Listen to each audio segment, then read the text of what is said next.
Good afternoon. Good afternoon, sir. Please.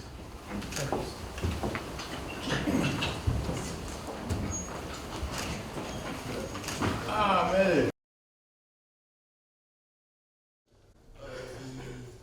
Marketers, the major oil marketers of Nigeria. And you know what that means when we say oil marketers. And you know their significance and importance in this environment, in our society, especially now with what is happening with the deregulation policy of this government. The effectiveness of it and the impact that it has or is going to have on every one of us. So today, following the subsidy removal and the deft management of the fallout by Mr. President, the marketers, oil marketers, paid the president a courtesy visit this afternoon and expressed solidarity with the president on this very proficient policy of subsidy removal, the efficiency of it and the management of it, and more importantly, the promise of Mr. President to look into the alleviation of the impact of this policy on the poorest of the poor in the society. So I will now hand you over to the association, the Oil Marketers Association, led by the governor of Ogun State, who was the chairman of this association, and by virtue of his being a member, or was a member, we can't say he's a member anymore, was a member, a very prominent one. He has graciously led the association to Mr. President. I want to thank Mr. Laki for that brief introduction. I'm sure most of you are wondering what is the governor of Ogun State doing with the major marketers and the depot and petroleum marketers association of Nigeria. Well, like Mr. Laki said, I was the chairman of the marketers for several years, and that was a position I held until I became governor of Ogun State. And my role today was to facilitate the meeting between the marketers and Mr. President, because at the same time, I was also the chairman of the National Economic Council Subcommittee on Oil and Gas. So that was the reason why Mr. President had discussed with me on interfacing with marketers, and I, of course, promptly volunteered to facilitate this meeting. Again, I want to publicly also join others in appreciating our President Bola Tinubu, GCFR, the President and Commander-in-Chief of the Armed Forces of Nigeria, for the very bold and decisive decision to remove the subsidy on premium meteor spirits that we call petrol. This decision he took on his first day in office. I believe that on its own was a very clear indication of his leadership, of his determination to rid Nigeria of this massive elephant that been a problem, that had caused us to hemorrhage for several years. A problem that preceding governments had contemplated but were unable to tackle. This problem, we all know, has become a 4 trillion naira per annum problem, to the point where we were becoming big brothers to our neighbors by subsidizing all the countries along, the West, the West African sub-region. So of course, we know that there will be associated issues. Like they say, there's no gain without some pain. The marketers have come today to solidarize with Mr. President, and the chairman of the marketers will share with you some of the details that ensued in the course of that meeting. But permit me to just say that for us as governors, we see this as a step in the right direction. We definitely solidarize with Mr. President. We stand by him in this policy. Since July of last year, when NNPC became a corporate organization, they have not put a penny into the Federation account. In fact, they were threatening that Federation will soon begin to write checks to NNPC. So this has affected states adversely. And we are confident that once this 4 trillion naira per annum burden is, out of the window, it would enhance, our faculty allocations as different states. And because of that, I'm sure you've all have seen what different states have begun to do in partnership and in support of this policy. Some states have reduced the number of days workers are coming to work from 3 to 4 days. Others have introduced different interventions. We want to call it interventions, not palliatives, because that word has been abused. But the truth is that those are immediate term and stopgap interventions. Some of us are looking at enhancement of minimum wage. Mr. President has announced today that NEC should immediately begin to sit, led by His Excellency the Vice President, Senator Kashim Shettima, and the committee of NEC alongside with the economic team and marketers should sit down and come up with a wholesome approach that would be beneficial to the common man and generality of Nigerians. But in completeness, like I said, whatever it is we do today, be it a minimum wage increase, be it transport allowance, be it provision of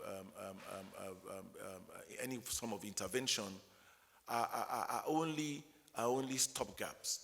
What we need to look at that will be sustainable will be, we need to begin to look at an energy transition, for the whole country, where we haven't appreciated the fact that we can no longer power our vehicles with either diesel at the prices or with petrol.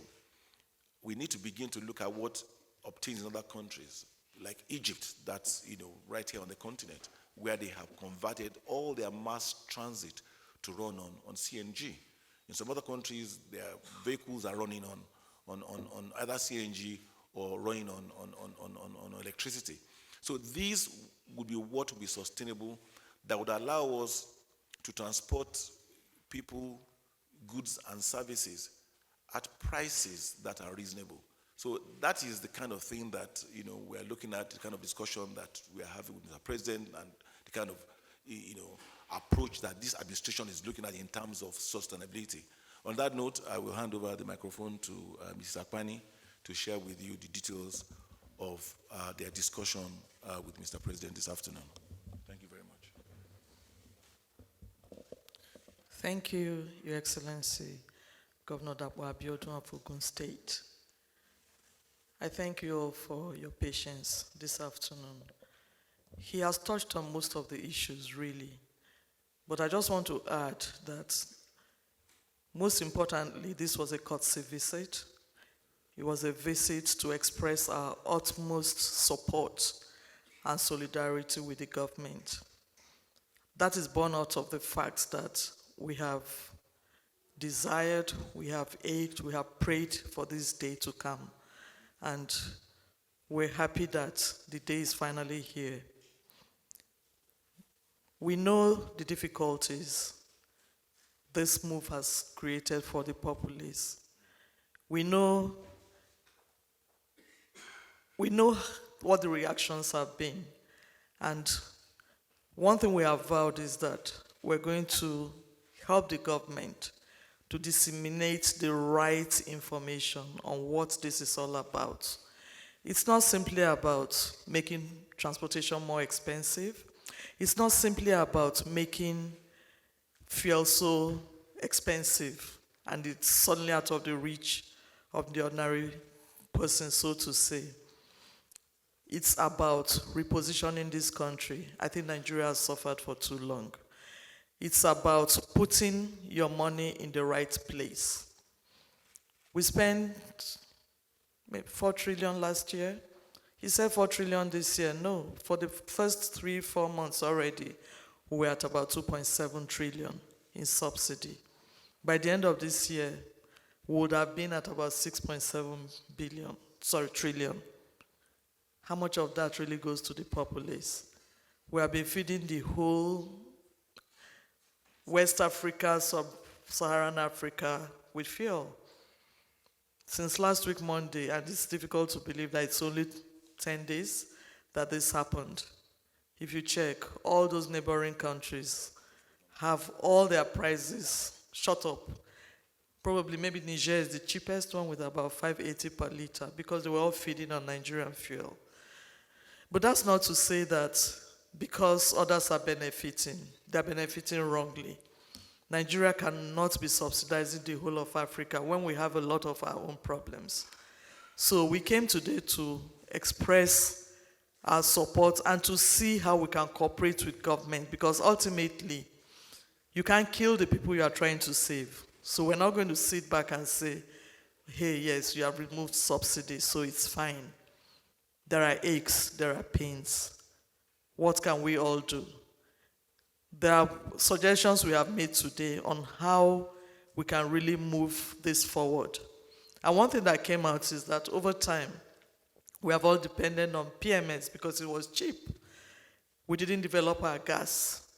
There's electricity. So we have alternate sources of energy. It doesn't have to be PMS. Now suddenly, we now realize that, look, we have gas in abundance. There was no fresh investment. Nobody's going to invest in an economy that is not free. You are going to have restrictions. Since maybe July last year, I don't think NNPC has paid anything to the Federation account. As a matter of fact, they were actually going to start billing the Federation because they were spending more on subsidy than they were earning. So these are the problems, and that's why we said it was important for the government to understand that we do support and we are very willing and able to help Nigeria transit this situation. The president did listen to us very graciously, and it was interesting because we all suddenly remember that he's an accountant first and foremost. He asked and he interjected with very, very intelligent questions, and he understood what we meant by saying we want a complete free market. Free market, we want to have one exchange rate so people can stop trading in dollars. If we have free exchange rates, then we can compete in importation, compete in licensing and having refineries running. These are the things we need to get right. We have gone through so many years of no fresh investments. All you ever see are new depots being built. And why is that? Because that's all it takes. If you do that, then you become a marketer and you can begin to sell fuel. But no. And we also try to explain that whereas you were buying 20,000 metric ton parcel for 4 billion naira, today you have to pay 12 billion naira. So it's also important to recognize the fact that the pain is not only for the populace. For the marketers, we're going to see mergers. We're going to see some, unfortunately, will have to drop off because that's a lot of money.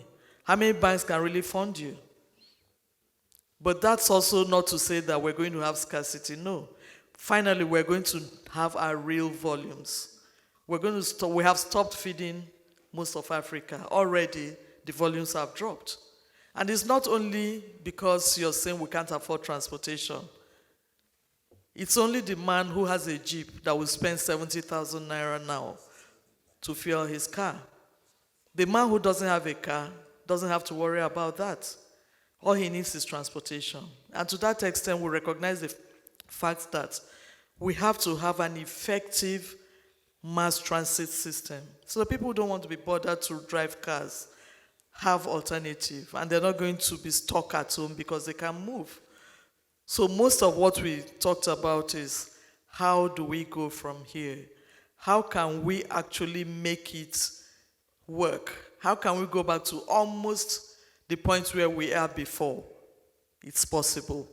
And I say that with all sense of responsibility. And one good thing we also have recognized is the fact that a lot of jobs are going to be created. New businesses are going to come up. There's a adage until sometimes you shut a door, a window doesn't open. And you find out that maybe that window that opens, because of the timing, there's a lot of opportunity that comes through that. So for us, it was a very, very good meeting. And we had an input.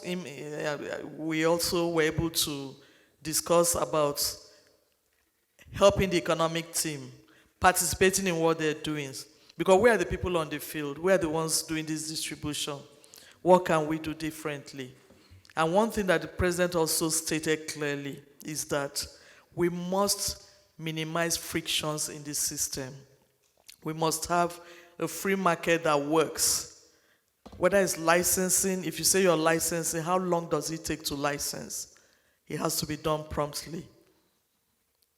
So in a nutshell, I think that covers essentially what this meeting was all about. And then hopefully the nitty-gritty I don't have to go into at this press conference. But we believe by July, which is only a month away, we're going to begin to really see what is being put in place to help, to assist, and to make sure that people can go back to seamless living. Thank you very much.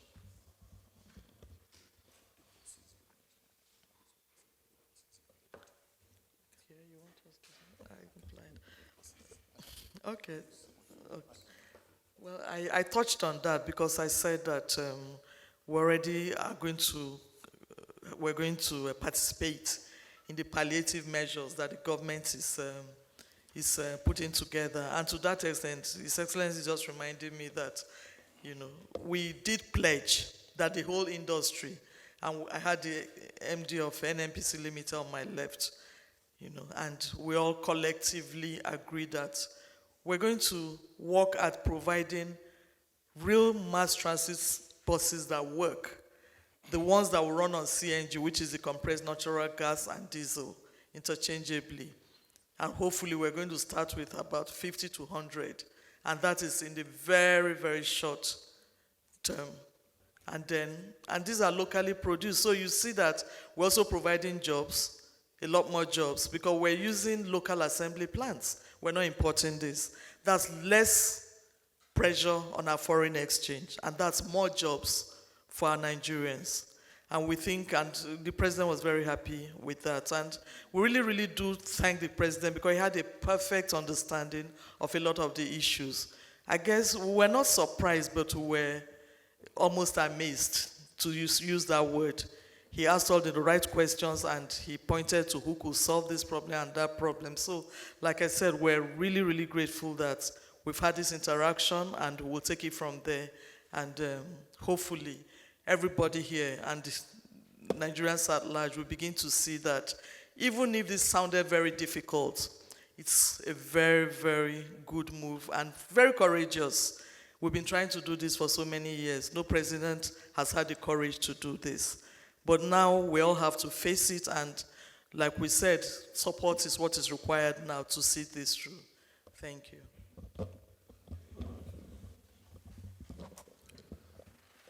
First of all, I want to thank His Excellency Governor Dapo Abiodun for putting this together in a very short time. And also thank Mr. President for graciously accepting to see us. I think our takeaway from this meeting is that we have a committed president who has a grasp of the problem of Nigeria. He's very, he has sympathy. He's very empathetic about the situation.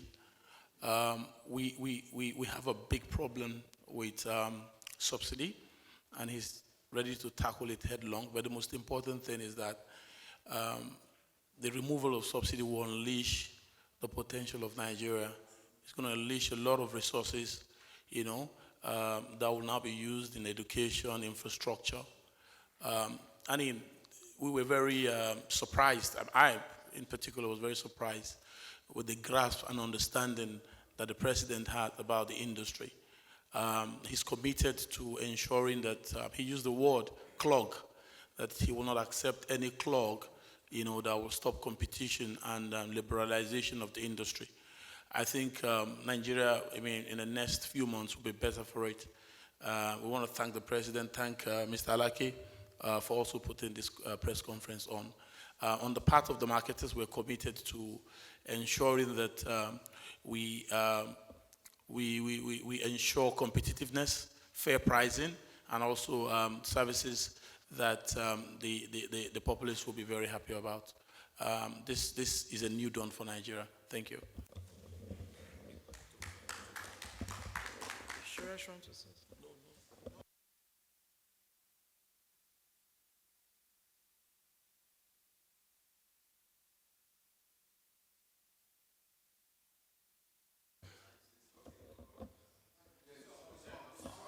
So, okay.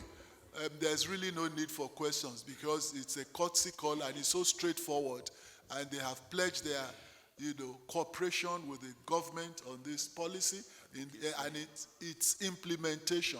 And there are quite a number of initiatives that they have reeled out to the president in terms of support. So the major item is that they are part of the organized private sector. This is the major oil marketers. They are supporting the deregulation, the full deregulation of the oil sector. And they have pledged their support in implementation of the intervention. The intervention where we don't want to call these things palliatives, but it's intervention. So both the government interventions and their own interventions complementing each other will seriously uplift the masses from whatever envisaged negative impact of that policy. It will act as a cushion to the impact of this policy. So that is it in a nutshell. So there's really no need for questions. Which issue?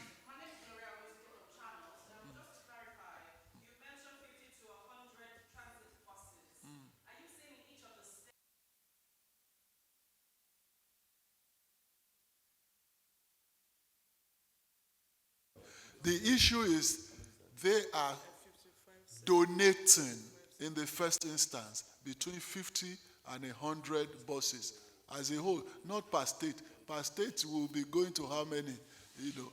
This is just a gesture, by the marketers to cushion the effect of this thing on, ideally.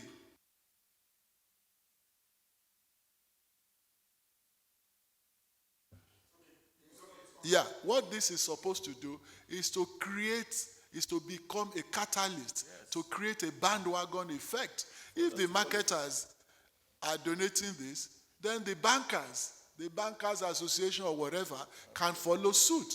The other sectors, organized private sector, can also take a cue. Before you know it, of course, government is doing its own. Every sector of the economy will become, involved in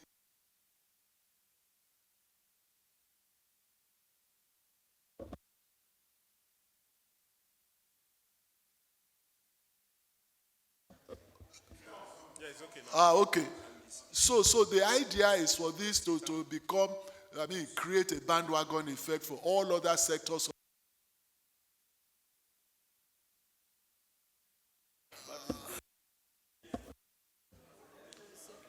Why did two people change the battery now?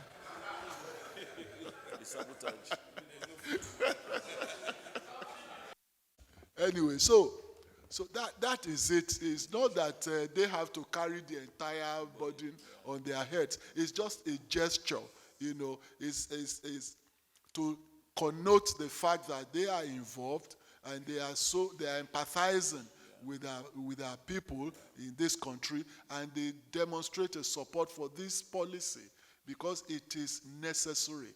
This is a 46-year albatross on Nigeria.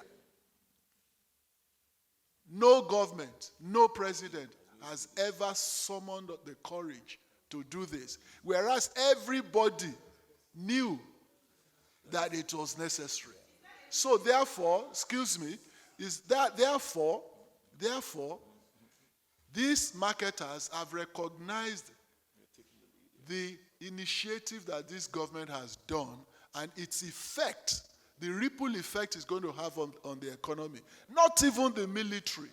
For those of us who operated under the military, not even the most pernicious dictator in this country had the guts to do what had been done in less than a week in office. So they have come to express their support to the president. And that's it. And to also pledge, their own donation towards alleviating the suffering that is envisaged.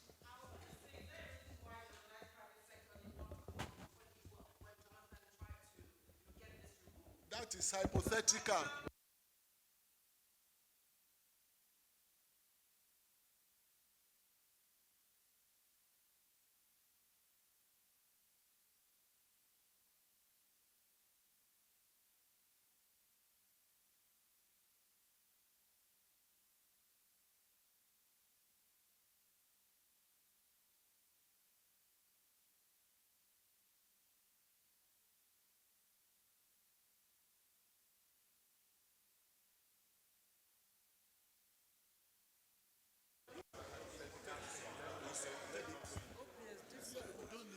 I'm not that I'm not sure that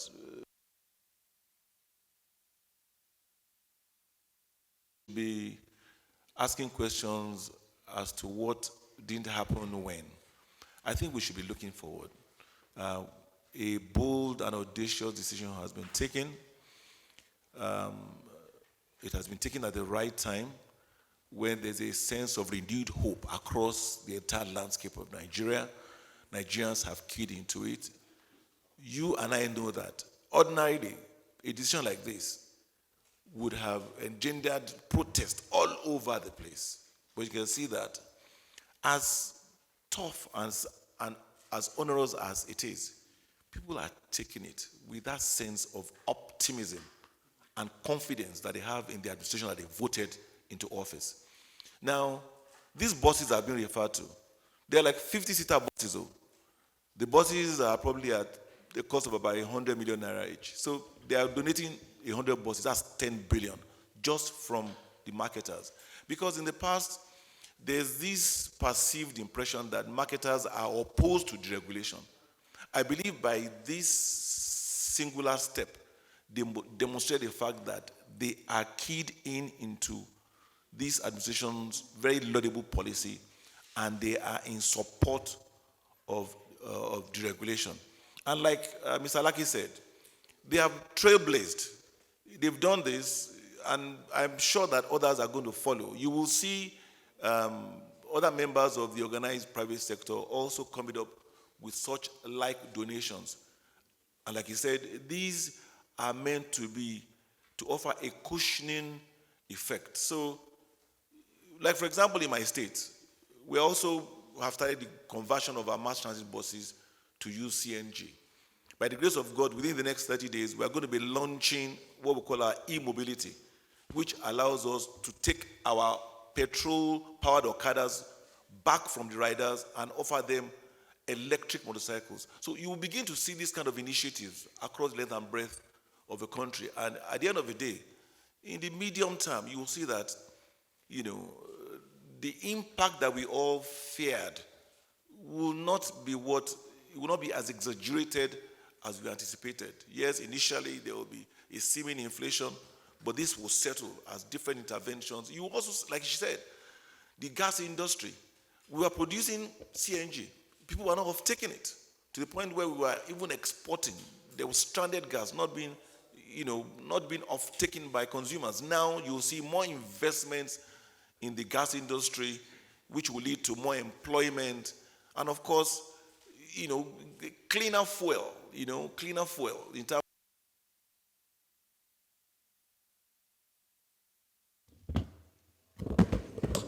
compared to when we were using diesel or when we were using petrol. So I believe that should answer everybody's question, and we can call it a day. Thank you very much for listening.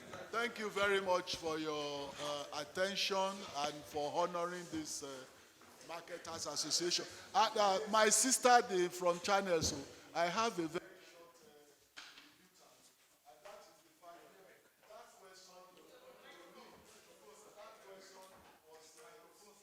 bit in the sense that he asked why something happened